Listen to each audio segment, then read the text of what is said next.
नमस्कार, India daily देख रहे हैं आप और आपके साथ मैं हूं ऋतु। बुलेटिन की शुरुआत करेंगे और आज बात करेंगे एस जयशंकर विदेश मंत्री को लेकर के जिस तरीके से यहां पर एक बयान सामने आया है जिसमें साफ तौर पर उन्होंने आतंकवाद का मुद्दा उठाया। 1965, 1971, 1999 की कारगिल युद्ध और ऑपरेशन सिंदूर में धूल चाटने के बाद अब देखिए पाकिस्तान फिर से उसी तरीके की जो कोशिशें है वो कर रहा है और भारत एक के बाद एक बार बार भारत जो है इस तरीके की जब ऑपरेशंस करता है, चाहे बात ऑपरेशन सिंदूर की करे, उसके जरिए पाकिस्तान धूल चाटता है। पाकिस्तान को उसकी जो असली औकात है वो याद आ जाती है और दरअसल भारत के विदेश मंत्री एस जयशंकर चेन्नई के आईआईटी मद्रास के छात्रों से संवाद कर रहे थे और इसी दौरान उन्होंने नापाक मंसूबे रखने वाले पाकिस्तान पर तीखा हमला बोलते हुए उसे आतंकवाद को बढ़ाने वाला मुल्क करार दिया है। उन्होंने कहा कि यदि कोई पड़ोसी देश जानबूझकर लगातार और बिना किसी पछतावे के आतंकवाद को बढ़ाता है, आतंकवाद को बढ़ावा देता है, तो भारत को अपने नागरिकों की रक्षा करने का पूरा अधिकार है। भारत उनकी रक्षा करेगा। आईआईटी मद्रास में आयोजित शस्त्र 2026 फेस्ट के उद्घाटन कार्यक्रम के दौरान विदेश मंत्री एस जयशंकर से भारत की विदेश नीति को लेकर के सवाल किया गया तो उन्होंने कहा कि आपके पड़ोसी बुरे भी हो सकते हैं। अगर हम पश्चिम की तरफ देखें तो पता चलता है कि दुर्भाग्य से हमारे साथ भी ऐसा है।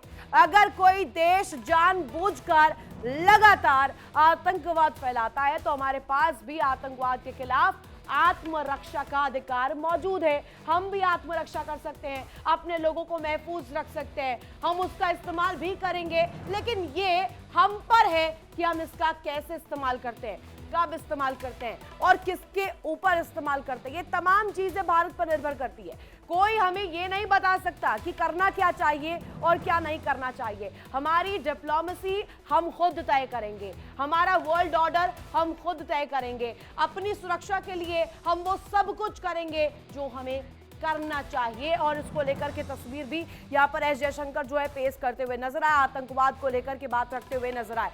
अब आपको सुनवाते हैं, दिखाते हैं खास रिपोर्ट के जरिए कि किस तरीके से अब जो ये प्रतिक्रिया विदेश मंत्री की सामने आई है, इसके बाद हल चलती है।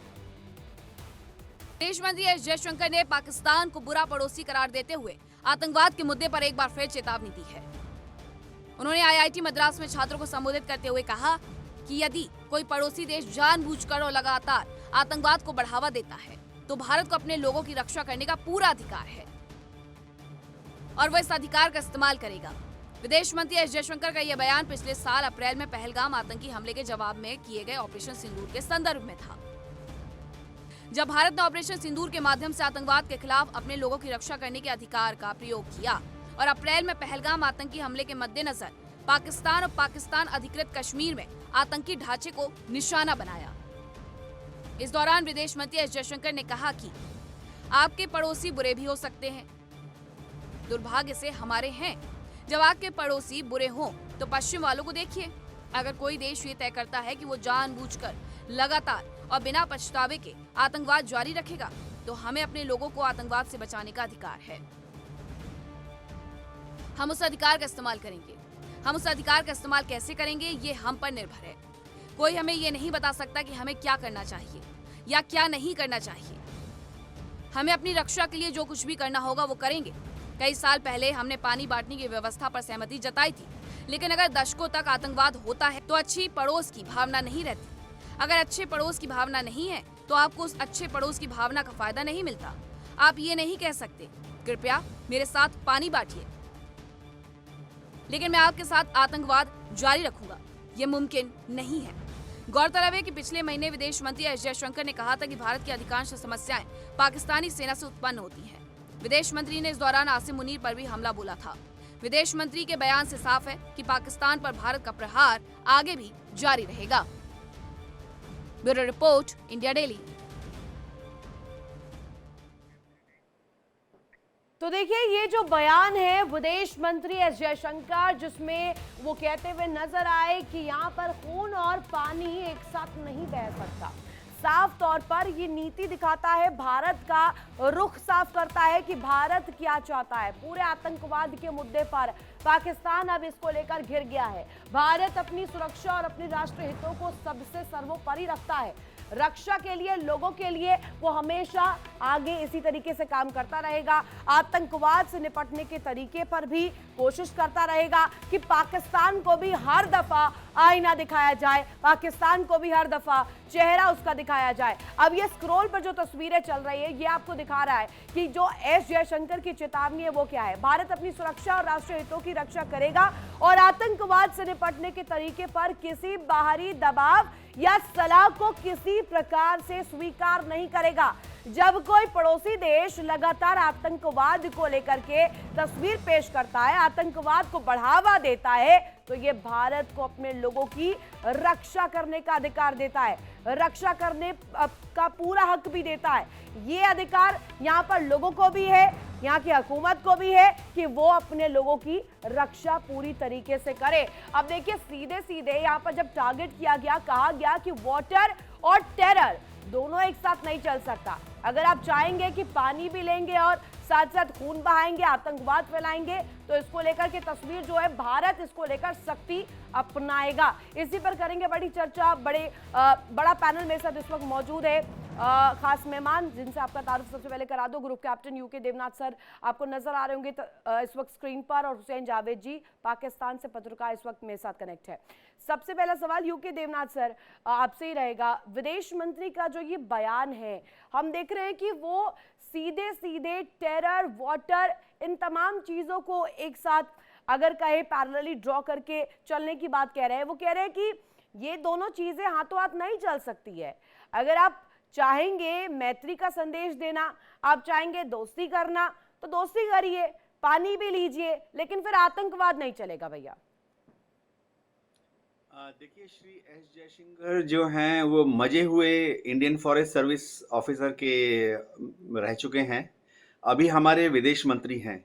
जो भी बोलते हैं बहुत ही नपातुला बयान देते हैं, और उनका हर बयान जो है वो अंतर्राष्ट्रीय डिप्लोमेटिक मापदंड के अनुसार, अंतर्राष्ट्रीय कूटनीतिक पैमाने में एकदम सही होता है।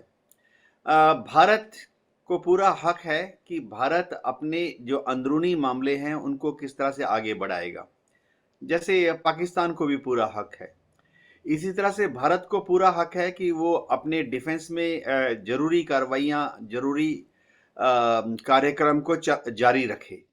पाकिस्तान को भी हक है।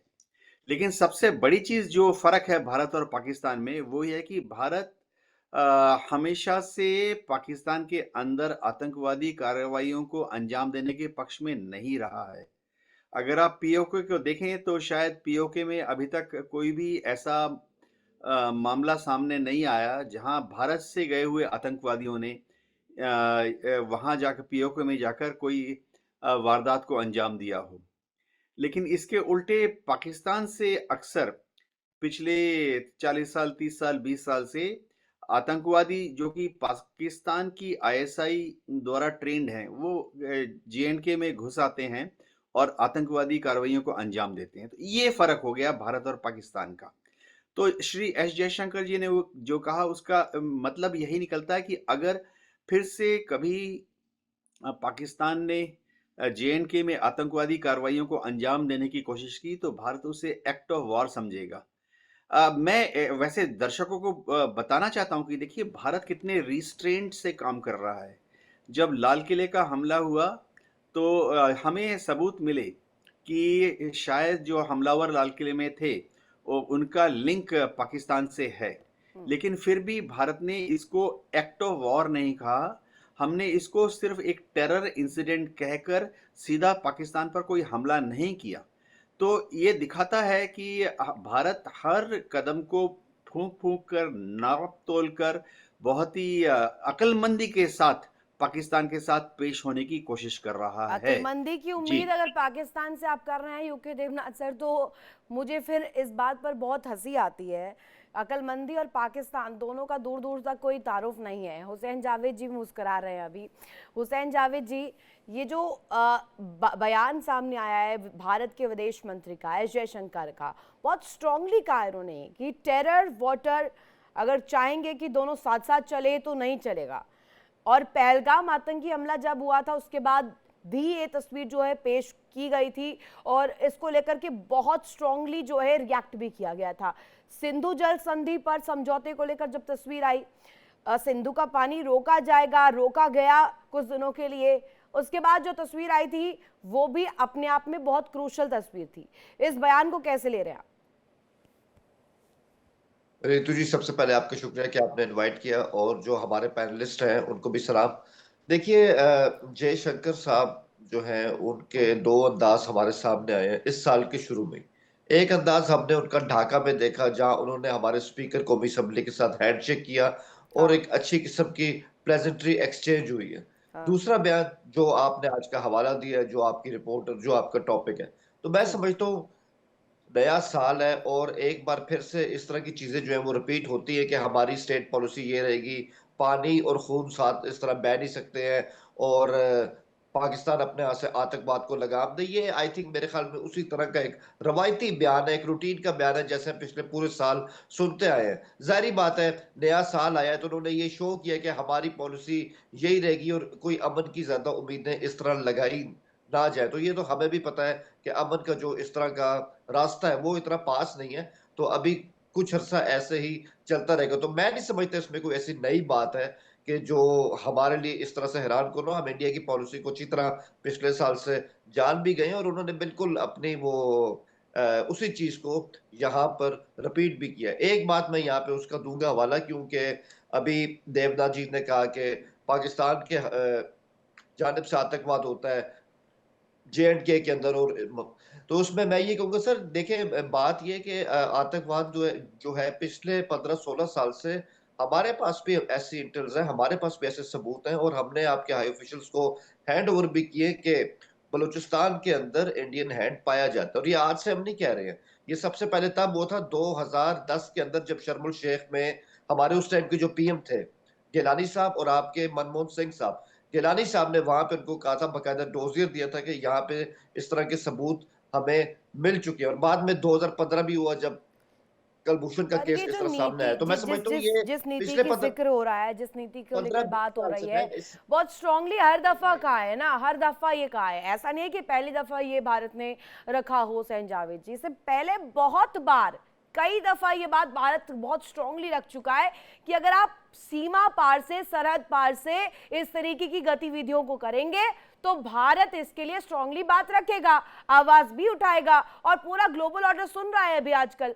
आप देखिए कि टेरर के मुद्दे पर आप चाहे किसी भी कंट्री को लेकर के उठा लीजिए तस्वीर, अगर रूस यूक्रेन का युद्ध होता है वहां पर भी जो तस्वीर होती है उसके लिए अमेरिका सामने आता है। भारत का पाकिस्तान का जो इस वक्त जो कहा जाए जो तनावपूर्ण स्थिति थी अप्रैल के दौरान पहलगाम आतंकी हमले के बाद, हमने देखा कि यहाँ पर इंट्रूडेंस तो रहता ही रहता है। अब मैं संजीव सर से जरा समझना चाहूंगी। संजीव सर, पाकिस्तान पर जो चौतरफा मार पड़ रही है, मैं देख रही हूँ एक तरफ तो ग्लोबल ऑर्डर पर भी मुंह की खानी पड़ रही है, अब भारत भी स्ट्रांगली रिएक्ट कर रहा है। शुरुआत से ही वैसे तो रहा ही था, लेकिन थोड़े नर्म पड़ जाते थे कि पड़ोसी है, चलिए भैया ठीक है पानी दे रहे हैं, अमन चैन शांति रहे पाकिस्तान में भी, इसकी उम्मीद तो हम करते हैं। लेकिन पाकिस्तान वो टेढ़ी खीर है ना जो नहीं समझ पाता है, जो मैत्री की बात नहीं समझता है, हर दफा दुश्मनी ही पाल कर रखना चाहता है। अभी भी देख रहे हैं हम बांग्लादेश में क्या कर रहे हैं वो। रितु जी, सबसे पहले आपको, हमारे डिस्टिंग्विश्ड पैनलिस्ट को और सभी दर्शकों को गुड मॉर्निंग, सुप्रभात। देखिए, ये जो आपने प्रश्न उठाया है ये जाहिर है कि ये बदला हुआ भारत है, ये नया भारत है। और कभी 26/11 का भी भारत था कि उस समय इतना बड़ा आतंकी हमला हुआ और पाकिस्तान से आए जो अनेक आतंकियों ने भारत को की मुंबई सिटी को टारगेट किया, लेकिन उस समय की सरकार ने इसके ऊपर कोई सख्त कार्रवाई नहीं की, बहुत ही लचर रवैया अपनाया मैं कहूँगा। और आतंकवाद और आतंकवादियों के विरुद्ध ये जो शैतानी जो कृत्य होते हैं, इसके ऊपर अगर लचर रवैया अपनाया जाता है तो फिर इन शैतानों के जो मंसूबे हैं वो बढ़ते हैं। और मेरा ऐसा मानना है कि आतंकवाद के ऊपर आज का जो नया भारत है उसका जो अप्रोच है वो बिल्कुल बदला हुआ है। ये आतंकवाद मानवता का दुश्मन है और ये इस मानवता के दुश्मन के खिलाफ जो लड़ाई है वो जीरो टॉलरेंस के अप्रोच के साथ होनी चाहिए। संजीव सर, और एक इसी लेमैन तरीके लैंग्वेज में अगर मैं समझूं इस बात को, एक परिवार होता है, दो भाइयों में जब लड़ाई होती है तो दो भाइयों में सुलह भी होती है, बात साथ में आकर के बात भी की जाती है और सुलझाया जाता है मुद्दे को। ऐसा थोड़ी होता है कि एक भाई प्रयास करता रहे और एक भाई खंजर घोंपता रहे, ये थोड़ी होता है। लेकिन हम तो देखते हैं कि भारत पाकिस्तान की स्थिति में यही हो रहा है। भारत ने तो कई दफा मौके दिए ना, ये बिरयानी खाते हैं साथ में, उसके बाद फिर ये कैसी तस्वीर पेश करते हैं। पहलगाम आतंकी हमला हो जाता है, 26/11 होता है, 2001 में क्या हुआ ये हमने देखा। तो ये एक सीरीज है सर। ये आपने बहुत अच्छा ये पॉइंट उठाया है और मैं बहुत ही स्पष्ट रूप से कहना चाहता हूं कि पाकिस्तान का जो व्यवहार रहा है वो बहुत ही निराशाजनक पहले रहा है। और जाहिर है कि लाहौर की बस यात्रा हुई थी, नवाज शरीफ साहब थे, हमारे प्राइम मिनिस्टर वाजपेयी थे और दोनों के बीच में एक अच्छी शुरुआत हुई थी। और प्राइम मिनिस्टर वाजपेयी उस समय भारत के बड़े जो सम्मानित लोगों को एक बस में लेकर के वो जो है लाहौर की यात्रा उन्होंने की थी और बहुत ही उत्साह के साथ ये यात्रा की गई थी। और लेकिन पाकिस्तान का जो डीप स्टेट है उसने क्या किया, वो जो बस है वो कारगिल पहुंचा दी और वो जो कारगिल का जो एक सेटबैक मिला, जो पीठ में जो खंजर घोंपने का काम किया, वो तत्कालीन जो परवेज मुशर्रफ, जनरल परवेज मुशर्रफ उस समय के पाकिस्तान के डीप स्टेट के सरगना हुआ करते थे, तो वो उन्होंने इस बस को कारगिल पहुंचा दिया। तो उसका जवाब तो भारत को देना था और एक लंबा युद्ध लड़ा गया, हमारे सैनिकों ने शहादत दी, लेकिन जो भी वहां पर इनकर्जन किए गए थे सबको उसको खाली कराया गया। उसके बाद भी अगर आप देखिए तो प्राइम मिनिस्टर मोदी के समय में भी कुछ इनिशिएटिव लिए जरूर गए थे और हमारे प्राइम मिनिस्टर श्री नरेंद्र मोदी ने एक जेस्चर दिखाया था एक यात्रा के दौरान नवाज शरीफ के घर जाकर के, लेकिन उसके एक हफ्ते के अंदर पठानकोट का बहुत बड़ा हमला हो गया हमारे एयरबेस पे। और उसके बाद जाहिर है कि भारत का जो पूरा अप्रोच है वो जाहिर है कि इस बात को लेकर के हम बिल्कुल अब स्पष्ट हैं कि पाकिस्तान जब तक आतंकवाद के विरुद्ध इरिवर्सिबल, वेरीफाइबल और क्रेडिबल स्टेप लेकर के नहीं दिखाएगा, जब तक कि कोई एविडेंस बेस्ड एक्शंस लेकर के नहीं दिखाएगा, तब तक हम पाकिस्तान के डीप स्टेट पर, पाकिस्तान के एस्टेब्लिशमेंट पर भरोसा नहीं कर सकते। जावेद साहब बैठे हैं, जावेद साहब की बात मैं समझता हूँ, उनको सम्मान करता हूँ, लेकिन जो पाकिस्तान के हुक्मरान हैं, जो रियल रूलर्स हैं, जो वहाँ का डीप स्टेट पाकिस्तान की आर्मी और आईएसआई है, वो जिस तरीके का व्यवहार करती रही है वो बहुत ही ज्यादा डिसअपॉइंटिंग रहा है। अनेकों इनिशिएटिव्स भारत की तरफ से दिए गए, आपने बड़ा अच्छा ये पॉइंट उठाया, लेकिन सब में हमें निराशा ही मिली है। इसी वजह से पाकिस्तान का जो चरित्र है उसके को ध्यान में रखते हुए हम अब किसी ऐसे कदम को नहीं उठा सकते कि जो कि बिना बेसलेस जो कदम हो। उसके ऊपर आपको पहले कार्रवाई करके दिखानी होगी कि आपने आतंकवाद के विरुद्ध क्या एक्शन लिए हैं और उसके बाद ही कोई बातचीत हो सकती है। ये बात बिल्कुल स्पष्ट है। और दूसरी बात मैं ये भी कहना चाहता हूँ कि यदि भारत के विरुद्ध किसी तरीके की आतंकी साजिश रची जाती है, लेकिन सर, जो कि हमने देखा है कि उसके बाद भी रची गई, महात्मा गांधी को भी फॉलो किया जाता है, हमारे देश में प्रधानमंत्री नरेंद्र मोदी की नीतियों को भी फॉलो किया जाता है। हमारी हुकूमत ऐसी है कि आप अगर जैसा रवैया करेंगे वैसा आपके साथ होगा। अब हम देखते हैं कि महात्मा गांधी ने जो एक संदेश दिया था कि नॉन वायलेंस होना चाहिए, खून खराबा नहीं होना चाहिए, हम तो वो भी प्रमोट करते हैं ना सर। हमने कभी ये थोड़ी कहा है कि आइए जंग के मैदान में लड़ाई करिए, दो दो हाथ करिए। ये जो जंग का मुहाना है शुरू ही पाकिस्तान करता है, हर दफा करता है। जब एक बार भारत सोचता है कि नहीं अब ठीक हो जाएगी सिचुएशन, दोबारा कुछ ऐसा कर दिया जाता है कि भारत मजबूर हो जाता है उस पर जवाब देने के लिए। और जब जवाब भारत देता है वो झेला नहीं जाता पाकिस्तान से। यूके देवनाथ सर, इस पर जरा आप लाइट डालिए।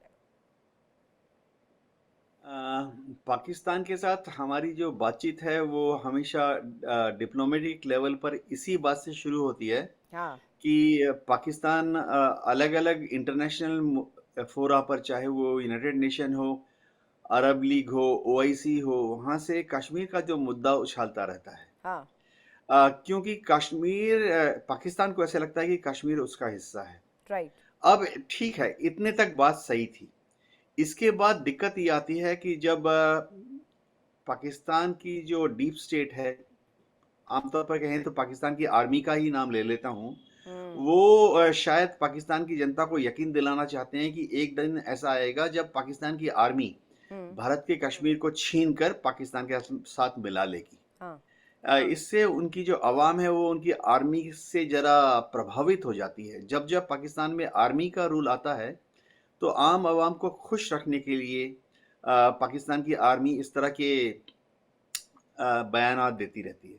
अब इससे आगे बढ़ के मुश्किल ये होता है कि जब पाकिस्तान की आर्मी असेस करती है तो उनको मालूम है कि कन्वेंशनल युद्ध लड़कर, आम जो लड़ाई है वो लड़कर वो पाकिस्तान की आर्मी कश्मीर को छीनकर पाकिस्तान के साथ नहीं मिला सकती। तो इलाज क्या है? इलाज ये है कि पाकिस्तान की आर्मी और आईएसआई ने मिलकर एक बहुत सक्सेसफुल फार्मूला निकाला है, जो कि उनके अलग अलग लीडरान ने मंच पर आकर बड़े जोशों से सीना थपथपा करके बोला है, 1000 कट्स टू इंडिया, कि भारत के सीने पर 1000 वार करेंगे। ठीक है, ये जो फार्मूला पाकिस्तान ने निकाला है बहुत ही गजब का फार्मूला है और मैं इसके लिए पाकिस्तान के आर्मी को और आईएसआई को 10 में से 12 नंबर देता हूँ। इससे पाकिस्तान को कोई नुकसान भी नहीं होता। बहुत सस्ते में वो अपने यहाँ गुमराह बच्चों को पकड़ लेते हैं, तालीम दे देते हैं, ट्रेनिंग दे देते हैं, उनके माँ बाप को कुछ पैसा दे देते हैं और कहते हैं कि आपका बेटा हिंदुस्तान में जा रहा है शहीद होने के लिए। बहुत सक्सेसफुल फार्मूला है और पिछले 20 साल से 10 साल से 5 साल से पाकिस्तान की आर्मी ने इसको बहुत सक्सेसफुली जेएनके में इस्तेमाल किया है। अब भारत के लिए क्या विकल्प है? पर सर फिर सवाल ये भी उठेगा कि एफएटीएफ के लिस्ट में फिर ग्रे लिस्ट में क्यों है पाकिस्तान? वो तो इसी डर के साथ काम करता है कि यहाँ पर आतंकवादी हैं, आतंकी हैं, हम उन्हें छुपा कर रखेंगे, बंकर्स में रखेंगे, नहीं रखेंगे तो लोगों को समझ में आ जाएगा, पूरी दुनिया जान जाएगी पाकिस्तान में आतंकी है और कहीं एफएटीएफ वापस से ब्लैक लिस्ट में ना डाल दे। इसमें कोई शक नहीं है कि दुनिया में काफी सारी एजेंसीज काम करती हैं कि दुनिया में किसी तरह का आतंकवाद नहीं होना चाहिए, चाहे अमेरिका हो, ऑस्ट्रेलिया हो, कनाडा हो, भारत, इंग्लैंड, पाकिस्तान हो। अब एफएटीएफ मात्र एक टूल है, राइट। इसमें कोई शक नहीं है कि एक समय पाकिस्तान को ग्रे लिस्ट में डाल दिया गया था। उस वक्त पाकिस्तान ने बड़ी मुश्किल से अपने को ब्लैक लिस्ट होने से बचाया था। अब एफएटीएफ की ग्रे लिस्ट से पाकिस्तान को निकाल दिया गया है, लेकिन अभी भी हर साल लगता है हर साल कि एफएटीएफ फिर से पाकिस्तान को ग्रे लिस्ट में डाल देगा। ये सिर्फ अमेरिका की शह पर ये होता है कि हर साल अमेरिका से दबाव आता है तो एफएटीएफ की ग्रे लिस्ट में पाकिस्तान को शामिल नहीं किया जा रहा है।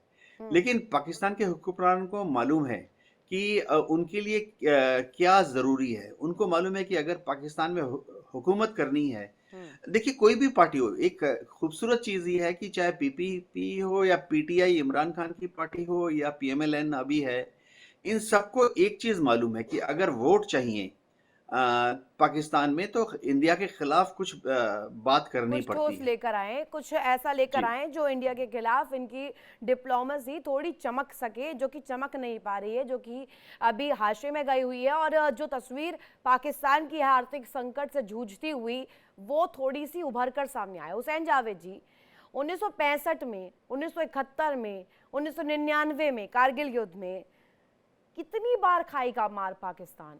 इतनी मार तो खा चुका है बार बार, फिर भी आदत पड़ गई है क्या इस लताड़ की? कितनी बार चाहिए पाकिस्तान को ये संजीवनी? हमने दी है ना 3-3, 4-4 दफा। पहलगाम आतंकी हमले में जब जरूरत की तो ओपीएस सिंदूर के जरिए दिया, 9 आपके आतंकी बेस खत्म किए। भारत का जो नीतिगत फैसला रहता है वो नीति लोगों के खिलाफ नहीं है, आतंकियों के खिलाफ है। We have proven this.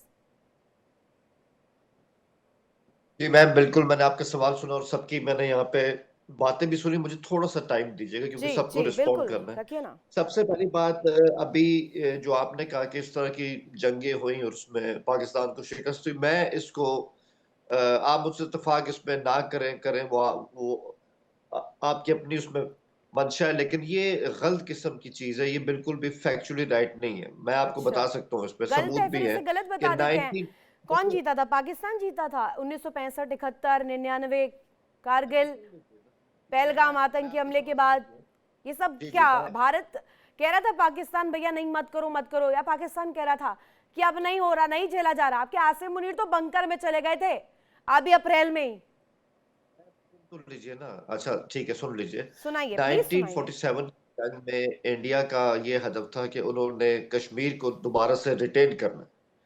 आप आधा कश्मीर ले सके, आधा आप ले नहीं सके, ठीक है। और हमारा भी ये हदफ था कि हमने श्रीनगर तक जाना है, हम जा नहीं सके, बहुत हम लोग हास्यास्पद। नहीं मुजफ्फराबाद हुसैन तक जावेद पहुंचे। जी ले नहीं मैं सके, प्लीज आधा अगर कश्मीर मुझे नहीं ले सके, कैसे अगर नहीं ले मुझे सके हुसैन जावेद जी? आप लोग बार बार यहाँ पर जो कहा जाता है सीज फायर का उल्लंघन करते हैं, उसके जरिए आप लेकर आए हैं। ये तो आपकी डिप्लोमेसी है। आप अपनी सेना पर तो काबू नहीं कर सकते, सीज फायर का उल्लंघन हर दिन करते हैं। अगर मैम ऊंचा बोल के किसी के कमेंट्स ठीक होते हैं तो अगर अरे ऐसा तो आप होता है तो सही अच्छी बात कर है, लेकिन दीजिए ऐसा ना होता नहीं है कमेंट्स। ना। सीज फायर नहीं हो रहा, सीज फायर का उल्लंघन नहीं हो रहा। बात अपनी कंप्लीट करने दे, मैंने अभी शुरू की है बात, तो आप ही के सवालों का जवाब दे रहा हूं। दीजिए दीजिए प्लीज। जी, तो उसमें 1947 की वॉर में यही हुआ, आधा कश्मीर आपके पास आया, आधा हमारे पास रह गया, उसको तो मैं इवन ही कहता हूँ। अब आज 1965 पे इंडिया का हदफ क्या था? लाहौर और सियालकोट लेना। आप ले नहीं सके। हमारा उसमें हदफ था कश्मीर के अंदर कोई ब्रेक थ्रू हो जाए, हम नहीं कर सके। अगेन इसमें भी दोनों ने लूज भी किया और दोनों ने गेन भी कुछ नहीं किया। 71 बिल्कुल, मैं इस बात से कभी इनकार नहीं हूं। 71 हमें एक बिल्कुल शिकस्त हुई है और हम उसमें कुछ गेन नहीं कर सके। जो कुछ हमसे उसमें छिन गया दुनिया के सामने, मैं उस पर क्लेम भी नहीं करता। सर वो और जबरदस्ती 99 की बात छीना है आप करेंगे तो आपने, हम सियाचिन की बात भी करेंगे। जबरदस्ती छीना है आपने, अपनी विदेश नीतियों को धता साबित करते हुए छीना है हुसैन जावेद जी पाकिस्तान ने। छीना है मैम? सुनिए ना, क्या छीना नहीं है? रुकिए। जो वहां क्या पर छीना है आपसे? चीजें चल रही थी ना, कश्मीर आपको चाहिए था पूरा, आपने अपनी फोर्सेस भेजी वहां पर। जो हुक्मरान उस वक्त थे, राजा हरि सिंह पर प्रेशर बनाया, उनको कहा कि आप कश्मीर लेकर के पाकिस्तान के साथ जुड़ जाइए। जिन्ना आपके थे ना उस दौरान, कहानी भूल गए हैं क्या? उसके बाद यूएन के प्रेशर में जाकर के आप लोगों ने बोला था कि नहीं भैया गलत किया है, अब कर दीजिए सीज फायर। इसने क्या दिया आपको यूएन के प्रेशर में? हिस्ट्री को डिस्टॉर्ट मत करें। यूएन में आपके पंडित नेहरू जी गए थे सबसे पहले, पाकिस्तान तो गया पंडित नहीं था, और नेहरू उसके जी बाद ही कहाँ वापस गए थे, कहाँ नहीं गए थे, लेकिन अरे आपकी वैसे तो विदेश हिस्ट्री नीति कैसी कहाँ है, गई हिस्ट्री थी? दूसरा देखें ना। आपकी विदेश नीति कहाँ गई थी? इस्लामाबाद में थी ना आपकी विदेश नीति, वो क्यों नहीं काम उस कर वक्त रही थी? इस्लामाबाद नहीं था मैम, ये भी ठीक कर ले, उस वक्त इस्लामाबाद कैपिटल नहीं था, कराची अरे अभी कैपिटल तो था। है ना कैपिटल, उस वक्त की बात ही नहीं कर रही हूँ। अभी आपकी डिप्लोमेसी कहाँ गई है, ये बताइए ना मुझे, अभी की बात कर रही हूँ मैं। हमारी डिप्लोमेसी तो बिल्कुल वाज़ेह। आप कश्मीर चिल्लाइएगा, सिर्फ पता है क्या कश्मीर मैम, चाहिए देखिए, आपको। कश्मीर केंद्रित आप अपनी डिप्लोमेसी कश्मीर रखेंगे। देखिए, आपकी आर्थिक मसला स्थिति कश्मीर के चालू जीरो का हो नहीं है चुकी मैम। है, लोगों के मैम, पास मसला खाना नहीं कश्मीर- है, लेकिन तब भी आपको कश्मीर चाहिए। हुसैन जावेद जी, आप देखें, बात सुने, कश्मीर को चाहने ना चाहने का मसला नहीं है। जो मैंने आपसे जंगों की बात की, इससे एक ही बात निकलती है कि जंग से मुकम्मल तौर पे इंडिया के हाथ में भी कुछ नहीं आया, पाकिस्तान के हाथ में भी फिर कुछ नहीं आपने आया। ये कहां से कश्मीर कह पे दिया ना, बात जरूर ये होनी वाला कहां चाहिए। से, ये टॉपिक कहां से आया कि आप ले मैम, नहीं आज सके, आप- नहीं आधा मैम, आज कश्मीर आप- ले नहीं सके, नहीं ये मैम, कहां आज से आया? ये कहां से आया आधा कश्मीर नहीं ले माजरत सके? के साथ बता आप दीजिए आज- मुझे पूरी कहानी क्या थी, आधा कश्मीर नहीं ले पाए हम। आप आज बात नहीं करने दे रही हैं, बात बिल्कुल भी कंप्लीट नहीं करने आप दे ही करिए, नहीं रही हैं। आज आपको नॉन स्टॉप 50 सेकंड्स में दे रही हूँ, आप अपनी बात रखिए, उसके बाद मैं आपको तो 50 सेकंड्स क्या मैम, आप बोलिए, नहीं बोलिए, 50 नहीं सेकंड्स बोलिए में ना, आप अब फिर अपने इधर उधर पैरेंट्स को घुमाएंगे। जितना टाइम देते उसके साथ कंपेयर कर लें आप। 2 मिनट कम से कम ठीक है, देना आप संजीव इसमें। सर आपको जवाब देंगे, संजीव सर आपको जवाब देंगे। संजीव सर Again, ये आपको कोई कह टाइम रहे नहीं देना बात हैं, करने ये का। कह रहे हैं कि हम आधा कश्मीर ले नहीं सके। इनकी तो पूरी लड़ाई कश्मीर के लिए है सर, असल मुद्दा तो कश्मीर है, कश्मीर इनको चाहिए। यही वजह है इनकी डिप्लोमेसी धता हो जाती है, बिल्कुल जीरो, कुछ नहीं होता है, देखिए नील बट्टा सन्नाटा उसके लिए। देखिए, जहाँ हुसैन जावेद साहब कुछ कह रहे हैं, आप बोल लीजिए, बोलिए बोलिए हुसैन जावेद जी। मैं सिर्फ कहूंगा कि आधा जवाब लेके अगर आपने कंटेंट इस तरह से रन करना है तो ठीक है। नहीं बताइए, पूरा पूरा कंटेंट बताइए ना, संजीव सर ने बोला तो बोलिए। मैं सिर्फ उसमें एक लाइन कहूंगा, उसके बाद संजीव जी का टाइम है कि मैंने ये जो पूरे आपके सामने जंगों का अहवाल रखा है उसके रिजल्ट को छोड़ दें, वो आपने नहीं मानने, कुछ हमने नहीं मानने, उसको छोड़ दें। लेकिन बात वही है कि मैंने ये नहीं कहा कि कश्मीर का मसला जंग से हल होगा। ये बातचीत से होकर जंगें नाकाम हो चुकी है इस इशू के ऊपर। ठीक है, ये भी आपका मुद्दा, ये सही आपने बोला है। देखिए अब आए ना पॉइंट पर कि अब नहीं, ऋतु जी, मुद्दा जो है राउंड टेबल पर ले आइए। जंगों में तो मात खा ली है। संजीव श्रीवास्तव सर। देखिए ऋतु जी, एक बात मैं बहुत स्पष्ट रूप से देखता हूं कि पाकिस्तान के जो हुक्मरान हैं, जो वहाँ के रियल रूलर्स हैं, जाहिर है कि वहाँ की सेना और वहाँ की खुफिया एजेंसी वहाँ के रियल रूलर हैं, और उन्होंने जो आतंकवाद को अपने इंस्ट्रूमेंट ऑफ स्टेट पॉलिसी के तौर पर और आतंकियों के स्ट्रेटेजिक असेट के रूप में जो इस्तेमाल करने की उनकी जो नीति रही है, हाँ। वो पाकिस्तान के लिए सबसे बड़ा जो संकट उन्होंने खड़ा किया है। और ये जो नीति जब तक पाकिस्तान त्यागेगा नहीं, जब तक कि वो विषयों को ठीक तरीके से, सकारात्मक तरीके से एड्रेस नहीं करेगा, पड़ोसियों के साथ कंस्ट्रक्टिवली पॉजिटिवली अप्रोच नहीं करेगा, और साजिशें करना बंद नहीं करेगा, तब तक पाकिस्तान की जो आंतरिक स्थितियां भी नहीं सुधरने वाली। अभी आप देखिए तो भारत के साथ तो शत्रुता नहीं रखी है, अफगानिस्तान के साथ भी आपके संबंध बहुत खराब हो गए हैं, ईरान के साथ भी तनाव बना रहता है, और जाहिर है कि पूरे विश्व में जो एक छवि है FATF में ग्रे लिस्ट में जाने का फिर से जो खतरा है वो हमेशा बना रहता है। क्योंकि ये जो आतंकी हैं, ये जो भस्मासुर हैं, ये जो जहरीले सांप जो वहाँ पे पाल रखे हैं, यूनाइटेड नेशन सिक्योरिटी काउंसिल के द्वारा डेजिग्नेटेड जितने भी ग्लोबल टेररिस्ट हैं, उसमें आधे से ज्यादा अभी भी पाकिस्तान में है। पाकिस्तान पहले उसको अपनी आंतरिक सफाई करनी होगी, लेकिन पाकिस्तान के जो हुक्मरान हैं आंतरिक वो ऐसा सफाई करते कर नहीं कहाँ है। रहे हैं संजीव सर? आंतरिक सफाई तो नहीं कर रहे हैं, ये अनर्गल हाँ, वही तो बयानबाजियां करते हैं नहीं, मुनीर और साहब। इनके शहबाज देखिए, एक शरीफ बात- कुछ कहते हैं, इशाक डार कुछ कहते हैं, खुद इनके बीच में कोऑर्डिनेशन है नहीं, और चले हैं दुनिया का ऑर्डर बदलने। हुसैन जावेद जी, ये मुझे बताइए, नहीं, एक minute Arif Sanjeev sir complete कीजिएगा, एक इस पर ही रिएक्शन चाहती हूँ मैं हुसैन जावेद जी का। हुसैन जावेद जी, कई दफा ये बात कही गई है कि पाकिस्तान, बहुत ईमानदारी से इसका जवाब दीजिएगा, कि यहाँ पर आतंकवाद से ग्रसित, ठीक है मैं मान लेती हूँ पाकिस्तान भी है आतंकवाद से ग्रसित, क्या कराया है अभी तक? इसको सही करने के लिए अभी तक पाकिस्तान ने क्या स्टेप उठाया है? वहां पर ऑपरेट कर रहे जो आतंकी है, उनको बाहर का रास्ता क्यों नहीं दिखा रहे हैं आप लोग? कहिए ना जैश को, उसके लिए कार्रवाई कीजिए। आप तो कहते हैं जेल में बंद है, सिर्फ जेल में बंद रखने से आतंकी को सही हो जाएगा क्या? चीज है,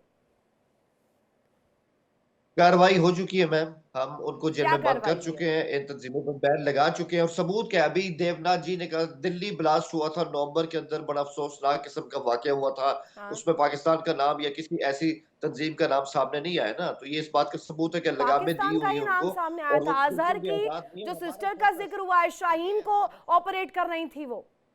शाहीन जो डॉक्टर थी, लखनऊ में रहती थी, उसके बाद कानपुर से कनेक्शन आया उसका, और फरीदाबाद में जो जिस कॉलेज में पढ़ा रही थी, वहां से पूरी तरीके से ऑपरेट कर रही थी, और इशारे तो अजहर की सिस्टर का ही था ना उसके ऊपर। मैम उसके डांडे आपके कश्मीर के डॉक्टरों से मिलते हैं जो इंडिया तक पहुंचे, दिल्ली तक पहुंचे, लखनऊ तक पहुंचे। ये आपको अंदाजा लगाना है कि आपके शहरी इस तरह से ब्रेन वॉश क्यों हो रहे हैं। इसका इल्जाम भी आप इस्लामाबाद के ऊपर इस तरह से कैसे थोप सकते हैं?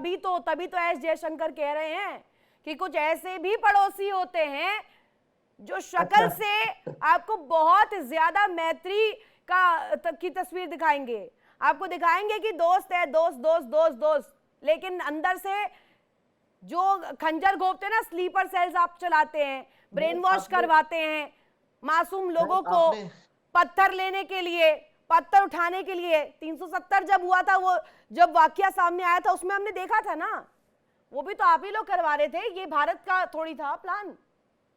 मैम आपने एक बात की है नोट, वैसे इस साल के स्टार्ट में शायद आपने की हो, एक तरफ तो हैंडशेक हो, उसको छोड़ दें, एक और चीज भी हुई है। इतनी सारी टेंशनों में इंडिया पाकिस्तान एक नॉर्मल स्टेट की तरह 1 जनवरी को बिहेव कर चुके हैं, शायद आपने उस पर गौर नहीं किया। ये इंडिया पाकिस्तान के बीच में 1988 का मुआहदा था राजीव गांधी का और बेनजीर भुट्टो का, कि हर साल जनवरी की पहली डेट को आपस में एक दूसरे मुल्कों की आपस में न्यूक्लियर इंस्टॉलेशन की लिस्ट भी आपस में एक्सचेंज करेंगे, और ये भी बताएंगे कि इंडिया की जेलों में कितने पाकिस्तानी कैदी और हमारे पास कितने इंडियन हैं। वो सब रूटीन के मुताबिक एक्सचेंज भी हो रहा है। बहुत अच्छी तस्वीर थी, और आज की तस्वीर जो एस जयशंकर ने पेश की है, आपके जो असेंबली के स्पीकर से उनकी मुलाकात हुई है, वो भी बहुत खूबसूरत तस्वीर है। भारत तो ऐसा ही है ना, भारत बड़ा दिल रखता है सर, हर दफा यही हम लोग पेश करते हैं, लेकिन दिक्कत ये होती है जब पाकिस्तान से वहां से आप स्लीपर सेल भेजते हैं। रोक दीजिए, ये हरकतें रोक दीजिए वहां पर से जो हो रही हैं। संजीव सर अपनी बात कंप्लीट कीजिएगा। और एक और चीज जिसका जिक्र मैं यहाँ पर करना चाहती हूँ और आपसे सवाल भी करना चाहती हूँ, एस जयशंकर के जो कोट सामने आया है, उस कोट में एक बहुत इंपॉर्टेंट पॉइंट जो उन्होंने हाईलाइट किया वो ये कि हमारे पड़ोसी इस कदर नहीं है, और जब पड़ोसी ऐसा होता है हमें अपनी विदेश नीति कैसे चलानी है, हमें अपनी डिप्लोमेसी कैसे चलाना है, ये कोई हम पर थोप नहीं सकता है, कोई बता नहीं सकता है, हमें डिक्टेट नहीं करेगा हमें क्या करना है। हमें करना होगा, जो करना होगा, जिसके साथ करना होगा हम करेंगे। जी जी, यही तो भारत की विदेश नीति की सबसे बड़ी खासियत है कि हम अपनी जो स्ट्रेटेजिक ऑटोनॉमी को, विदेश नीति की जो स्वतंत्रता को हमेशा इंटैक्ट रखते हैं। चाहे वो अमेरिका हो, चाहे वो रशिया हो, दुनिया की कोई महाशक्ति हो, कोई दबाव डाल के हमसे काम नहीं करा सकता। और इस बात को पूरी दुनिया मानती है। और यहाँ तक कि पाकिस्तान के जो पॉलिटिशियंस हैं, इमरान खान ने, मुझे अच्छी तरह से याद है कि एक बड़ा जलसा वहां पर पाकिस्तान में कहीं हुआ था, उसमें श्री एस जयशंकर का वीडियो चलवाया गया था। उस पूरे जलसे में श्री एस जयशंकर का वीडियो चला करके इमरान खान ने बोला कि ये देखो किसी देश का विदेश मंत्री कैसे बात करता है, ये श्री एस जयशंकर के बयानों से आप समझ सकते हैं। क्योंकि हम किसी के समक्ष, जाहिर है कि हम सभी के साथ एक मैत्री भाव चाहते हैं। कल आपने जो जयशंकर जी का बयान देखा, उसमें उन्होंने वसुधैव कुटुंबकम की भी बात कही है। पूरे वर्ल्ड को अपनी फैमिली के तौर पर हम किस तरह से देखते हैं, उसको भी बात कही है। लेकिन जहां तक आतंकवाद और जैसी जो एक शैतानी जो कृत्य होते हैं, उसके प्रति बहुत ही सख्त और एक जीरो टॉलरेंस के अप्रोच की भी बात कही है। ये बात भी बहुत ही लाउड एंड क्लियर है। ये जो जिसका जिक्र कर रहे हैं ना पाकिस्तान, ये वो ही करता है जिस थाली में खाना उसी थाली में छेद करना। ये कहावत है, हमारे बड़े बुजुर्ग जो है वो कहा करते हैं कि जहां पर जाओ कम से कम उनका तो लॉयल रहो, जो आपको पाल रहे हैं, रख रहे हैं, उनका लॉयल रहे। हम तो पानी भी दे रहे हैं फिर भी लॉयल्टी नहीं है इनकी। रितु जी, मुझे 2 मिनट दीजिएगा। एक बात मैं बहुत ही महत्वपूर्ण कहना चाहता था। जी जी प्लीज। देखिए, मेरा ऐसा असेसमेंट है और मैं हमेशा इस बात को कहता रहा हूं कि यदि पाकिस्तान के हुक्मरानों, पाकिस्तान के जो मिलिट्री रूलर्स हैं, उनके पास यदि कश्मीर का मुद्दा नहीं रहा होता तो उन्होंने कोई कश्मीर जैसा मुद्दा भारत और पाकिस्तान के बीच में ढूंढ लिया होता।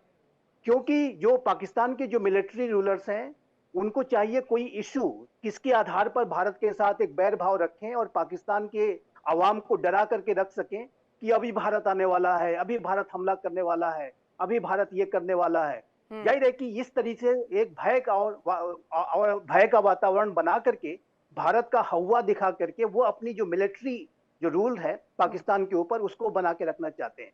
और हमने ये भी देखा है कि जब कभी भी पाकिस्तान के आंतरिक हालात बहुत खराब होते हैं तो डाइवर्जनरी टैक्टिक्स के तहत भारत के फ्रंट पर कोई न कोई घटना करा करके ये जो पाकिस्तान के मिलिट्री रूलर्स हैं, वो अपनी सत्ता को और अपनी स्किन्स को बचाने की कोशिश करते हैं। ये हमने देखा। जावेद जी ने कहा कि अब अगर दिल्ली में हमला होता है, दिल्ली में ब्लास्ट होता है, उसके लिए भी आप पाकिस्तान को जिम्मेदार ठहरा रहे हैं। जब हम लोग प्रूफ्स भी दे रहे हैं, उसके बावजूद अगर ये बोलते हैं तो बहुत हंसी आती है इस मैटर पर।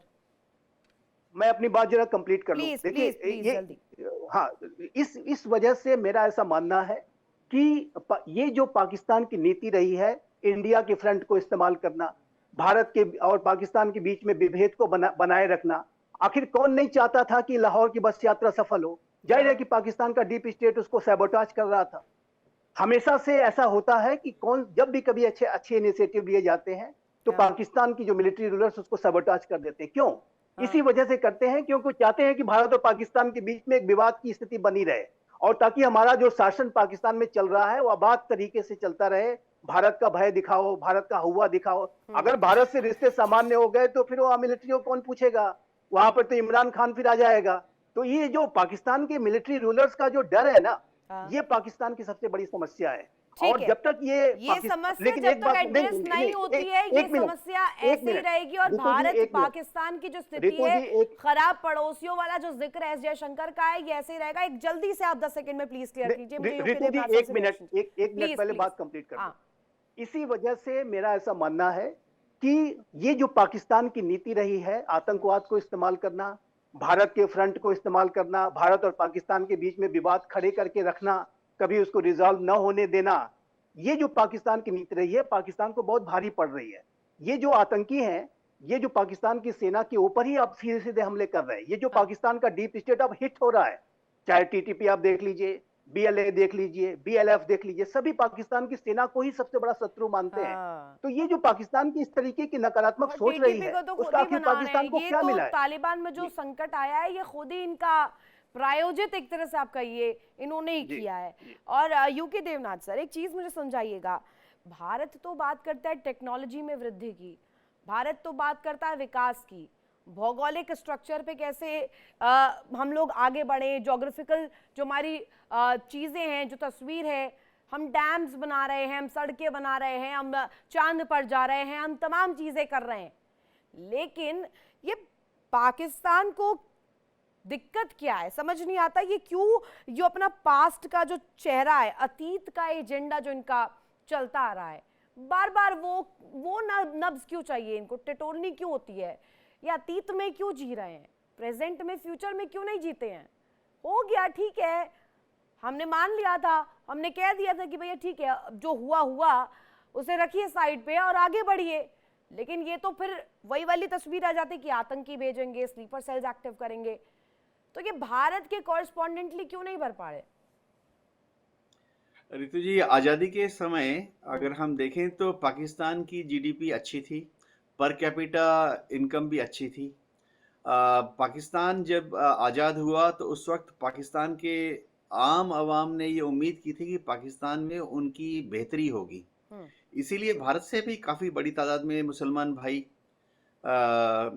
गांधी जी के रिक्वेस्ट के बावजूद पाकिस्तान चले गए, क्योंकि उन्हें उम्मीद थी कि पाकिस्तान में उनके जो बच्चे होंगे उनका एक बेहतरीन फ्यूचर होगा। उसके बाद थोड़ा गड़बड़ हो गया। गड़बड़ ये हो गया कि जिस तरफ इंडिया में हमने आईआईटी खोलनी शुरू कर दी, इंडिया में हमने आईआईएम खोलने शुरू कर दिए, इंडिया में हमने बड़े बड़े thermal power, hydro power plants बनाने शुरू कर दिए, स्टील मिल लगाने शुरू कर दिए, हमारे पोर्ट्स हार्बर्स को हमने बड़ा करना शुरू कर दिया। पंचवर्षीय योजना के तहत हमारे यहाँ पर जीडीपी बढ़ी। लेकिन पाकिस्तान में एक दिक्कत आ गई, छोटी सी दिक्कत आ गई। वो छोटी सी दिक्कत ये आ गई कि पाकिस्तान में जो आज़ादी के बाद जो सिविलियन लीडर्स थे वो 1947 के बाद अगले 10 साल में कमज़ोर पड़ गए। या तो जल्दी ऊपर चले गए या मिलिट्री ने उनको पीछे कर दिया।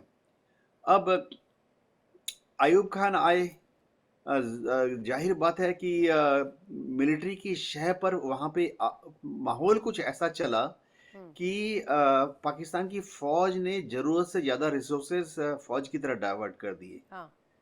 ये ट्रेंड आज तक वहाँ कंप्लीट नहीं हुआ। आज की तारीख में अगर आप देखें तो पाकिस्तान में कोई भी ऐसा बड़ा इंजीनियरिंग कॉलेज बता दीजिए, मेडिकल कॉलेज बता दीजिए, जैसे हम बोलते हैं अस्पताल, एम्स हमने बना दिए भारत में। अब तक 17 बन चुके हैं, टोटल 21 एम बनाने का प्लान है। तो अंतर्राष्ट्रीय मेडिकल हॉस्पिटल अंतर्राष्ट्रीय लेवल का पाकिस्तान में नहीं बनाने की कोशिश की। और तो और आप देखिए, पाकिस्तान से, अफगानिस्तान से और बांग्लादेश से भी, पाकिस्तान से भी लोग इलाज कराने के लिए, सही बात है, हिंदुस्तान आते हैं, welcome, they are welcome, medical visa लीजिए, भारत में आइए, इलाज कराइए। इस तरह की जो डेवलपमेंटल वर्क है पाकिस्तान में नहीं हुआ है।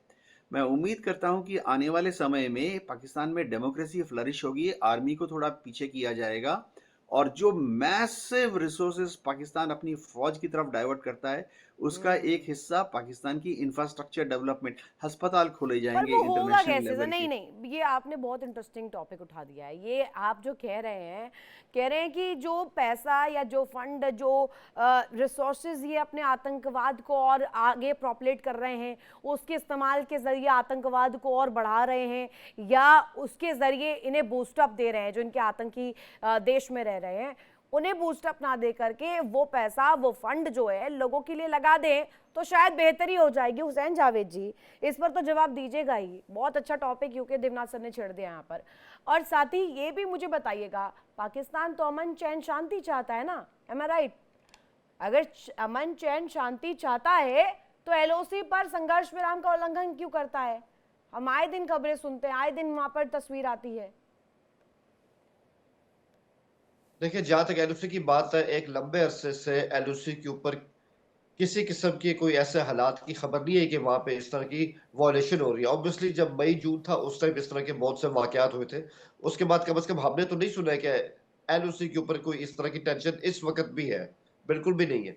ठीक है। एक और बात अभी देवनाथ जी ने बात की, देखिए ये बात आपकी सही है, ये है फैक्ट कि हमारे यहाँ से लोग जो है वो इलाज के लिए इंडिया जाते हैं, जो अच्छी बात है। सो कि अगर इंडिया में फैसिलिटीज अच्छी है ज्यादा, तो ये हमारे लिए भी अच्छी बात है कि हम साथ वाले मुल्क में जा सकते हैं, तो ये एक अच्छी चीज है। लेकिन अब ये कहना कि इसका सिर्फ इसकी वजह ये है कि हमारे यहाँ मेडिकल फैसिलिटीज का वो म्यार नहीं है, तो ये भी गलत है। हमारे यहाँ भी जबरदस्त किस्म के हॉस्पिटल्स हैं, कार्डियोलॉजी सेंटर है, और बहुत ज्यादा यहाँ पर भी इम्प्रूवमेंट आई है। तो ऑब्वियसली हम भी इन चीजों से इस तरह सीखते हैं। लेकिन इस बात से मैं हमेशा एग्री करता हूँ कि ह्यूमन डेवलपमेंट इंडेक्स जो है, इस पे हर मुल्क को बहुत ज्यादा खर्च करना चाहिए। ये बहुत बहुत ही इस तरह की अहम बात होती है। लेकिन एक फर्क पड़ता है ना कि आपकी सरहदें जो है, जो आपकी जियोग्राफिक लोकेशन है, वो भी कई दफा ऐसा ट्रॉमा क्रिएट कर देती है कि ना चाहते हुए आपको अपनी सिक्योरिटी पे आप कॉम्प्रोमाइज कर नहीं सकते हैं। यही वजह है कि हमें अपने डिफेंस पे इस तरह से खर्चा करना पड़ता है, और उसको अपडेट इस तरह से करना पड़ता है, और उसमें फिर ऑब्वियसली जो इस तरह के दूसरे सेक्टर अरे होते तो हैं, ये कहीं ना कहीं आफ्टर मैथ उन पे जो आप यहाँ पर लगा रहे हैं, मैं मान लिया, आपको अप्रिशिएट भी करती हूँ कि आप इस बात को एक्नॉलेज कर रहे हैं, लेकिन ये जो आफ्टर मैथ आपने अभी पेश किया है, वहां पर इसे पुट फॉरवर्ड क्यों नहीं किया जा रहा है? पाकिस्तान पास्ट, अगर कहूँ सीधे सीधे, अगर एक वर्ड सही मैं इस्तेमाल यहाँ पर कर रही हूँ, हैंगओवर से क्यों नहीं निकल पा रहा है? पास्ट का हैंगओवर खत्म क्यों नहीं हो रहा है? ठीक है भैया, लड़ाई हुई थी, अब तो दो अलग अलग देश हैं, भारत तो आगे बढ़ रहा है, हम तो नहीं बात करते पाकिस्तान में को लेकर के, हम तो आपके लिए चिंता ही जाहिर करते हैं, अपने आतंकी जो पाले हुए हैं उनको निकाल दीजिए, वरना वो आपके लिए ही जहर घोल रहे हैं आपके देश में। बढ़ने की बात कीजिए, आवाम की बात कीजिए, वही तो नहीं हो रहा है। देखिए, हैंगओवर के शिकार तो दोनों मुल्क ही है। जब इंडिया से वैसे संदेश आते हैं कि ऑपरेशन सिंदूर होल्ड पर है, तो हम उसमें क्या, आपके ख्याल में यहाँ पे नॉर्मल लाइफ स्टार्ट हो सकती है? नहीं हो सकती है। आपको भी हमेशा चौकन्ना यहाँ पे इस तरह रहना पड़ता है। तो हैंगओवर दोनों के माइंड में सुनिए कहीं ना, ना कहीं आज से फंसा रोक हुआ है, और दीजिए ये हिस्ट्री वहां का पर ना। हैंगओवर है। एक मिनट, हुसैन जावेद जी पत्रकार हैं आप, मैं आपकी बहुत बेहतरीन पत्रकारिता आप करते हैं, जर्नलिस्ट भी आप अच्छे हैं, आप अच्छे फैक्ट्स रखते हैं, मैं आपको बहुत एक्नॉलेज भी करती हूँ, लेकिन यहाँ पर मैं एक चीज आपको कहना चाहती हूँ, अपनी हुकूमत को जाकर के बोलिए कि वहां से स्लीपर सेल्स ना एक्टिव करे, आतंकी ना भेजे, भारत आपके हैंगओवर से निकल चुका है आज से ही। देखिए, मैं वही बात करूंगा कि दो आप मुद्दे आतंकी भी हैं भेजेंगे, अब इंडिया देखिए। पाकिस्तान। हाँ, लेट मी टॉक ना, मतलब प्लीज आप बात प्लीज तो कर रहे प्लीज थे ना। Carry on. ये जी, हाँ जी, दो ही मुद्दे हैं दिल्ली इस्लामाबाद के बीच में। एक, आप हमेशा कहते हैं आतंकवाद होता है पाकिस्तान से, ठीक है, यह आपके लिए नंबर 1 मुद्दा है, मैं इसको मानता हूँ, ठीक है। हमारे लिए मुद्दा है कश्मीर। ये दोनों मुद्दे, तीसरे मुद्दा कुछ नहीं है। अगर ये दो हल हो जाएंगे, हम दोनों इसमें एक दूसरे को कन्विंस कर लेंगे। कैसे बाकी हल छोटे होगा? मोटे मुद्दे कैसे मिडिल लाइन कहाँ से ड्रॉ होगी इसके सर? बगैर, एक ठीक है, मिनट, एक इसके एक और इसके जरिए सवाल मेरा आपसे रहेगा। ये जो आपने कहा है कि भारत के अंदर भी इसका आफ्टर इफेक्ट है, आफ्टर इफेक्ट है भारत में, तो आपकी वजह से ही है ना। ये जो आपने ये सड़क छाप जो आतंकी रखे हुए हैं देश में, निकाल फेंकिए इन्हें बाहर। आप इनके लिए क्यों नहीं करते कोई कानून पास? आपके शहबाज सरकार जो है वो क्यों नहीं इसको लेकर के बनाती है, एक पूरा कानून बनाती है, एक नियम बनाती है कि नहीं देंगे भैया हम उन्हें सेफ कॉर्नर, हाइड आउट नहीं देंगे उनके लिए। देते हैं तभी तो वो वहां पर प्रॉपलेट कर रहे हैं, रोक दीजिए इन्हें। देखिए, बात पता है क्या, मैं तो, आप अपने जो आपका मुद्दा है, जो शिकायत है आपकी ना, आप उसी को रिपीट करिए, आप बिल्कुल करिए। मैं भी यही कह रहा हूँ कि आप कहते हैं कि हमारे यहाँ से आतंकवाद आता है, हम कहते हैं आप कश्मीर का मसला हल करें। हमें ये मसले हल करने होंगे, मैं ये इसके कैसे बगैर हल चीज नहीं होंगे निकलेगी। कश्मीर का अगर मुद्दा? हम ये चाहते हैं, सुने सुने कैसे हल होगा प्लीज सुनिए। कश्मीर का मुद्दा अगर हुसैन आप ये जावेद? चाहते कैसे हैं हल ना कि होगा? इस तरह की एक टेबल हो, और उसमें सिर्फ पाकिस्तान सुनने के लिए है कि इंडिया ने उसको डोजर दिए और वो कह रहा है कि जी आतंकवाद पे इंस्ट्रक्शन करें, ऐसे तो नहीं होगा ना। आपको हमसे भी सुनना पड़ेगा।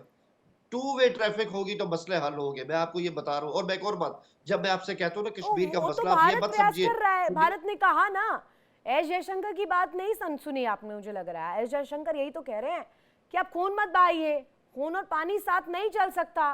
पहलगाम में अगर कलमा पढ़वा करके आप मारेंगे लोगों को, कलमा नहीं पढ़ पाएगा कोई तो आप मार देंगे, तो उसके बाद हम क्या, आप क्या चाह रहे हैं? हम आरती की थाली लेकर आरती उतारे उन आतंकियों की?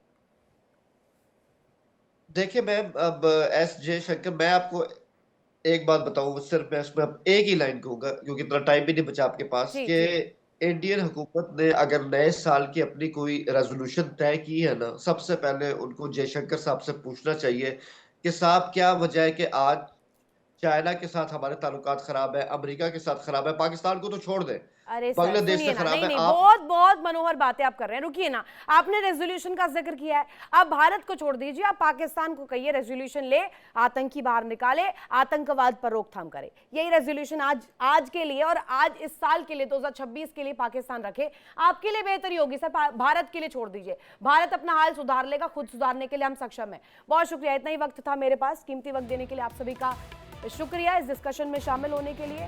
तो देखिए, पाकिस्तान जो चौतरफा खुद को एक्सपोज करता है और सीधे सीधे यहाँ पर एस जयशंकर के बयान से क्लियर होता है कि पाकिस्तान हर दफा मुंह की खाता है और यहाँ पर खून और पानी साथ नहीं चल सकते, टेरर वाटर एक साथ नहीं हो सकता, ये तस्वीर पैरेलली ड्रॉ नहीं हो सकती। बहुत क्लियर दो टूक शब्दों में कहा है। इसी के साथ रुकेंगे बहुत छोटे से ब्रेक के लिए। ब्रेक के उस पार भी खबरें लगातार जारी है। इंडिया डेली आपके स्मार्ट टीवी पर मौजूद है।